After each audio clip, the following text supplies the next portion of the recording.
এই পরানুবাদ, পরানুকরণ, পরমুখাপেক্ষা, এই দাসসুলভ দুর্বলতা, এই ঘৃণিত জঘন্য নিষ্ঠুরতা, এই মাত্র সম্বলে তুমি উচ্চাধিকার লাভ করিবে। এই লজ্জাকর কাপুরুষতা সহায়ে তুমি বীরভোগ্যা স্বাধীনতা লাভ করিবে। হে ভারত, ভুলিও না তোমার নারী জাতির আদর্শ সীতা, সাবিত্রী, দময়ন্তী।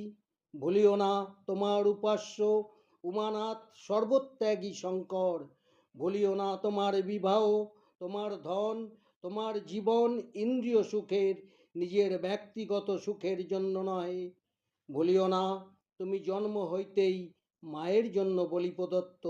ভুলিও না তোমার সমাজ সে বিরাট মহামায়ার ছায়া মাত্র। ভুলিও না নীচ জাতি, মূর্খ, দরিদ্র, অজ্ঞ, মুচি, মেথর তোমার রক্ত, তোমার ভাই। হে বীর, সাহস অবলম্বন করো, সদর্পে বলো আমি ভারতবাসী, ভারতবাসী আমার ভাই।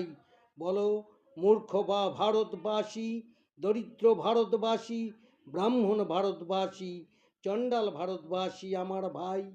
তুমিও কোটিমাত্র বস্ত্রাবৃত হইয়া সদর্পে ডাকিয়া বলো ভারতবাসী আমার ভাই, ভারতবাসী আমার প্রাণ, ভারতের দেবদেবী আমার ঈশ্বর, ভারতের সমাজ আমার শিশুসজ্জা, আমার যৌবনের উপবন, আমার বার্ধক্যের বারাণসী।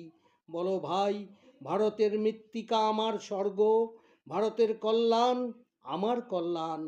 আর বলো দিন রাত, হে গৌরীনাথ, হে জগদম্বে, আমায় মনুষ্যত্ব দাও। মা, আমার দুর্বলতা কাপুরুষতা দূর করো, আমায় মানুষ করো।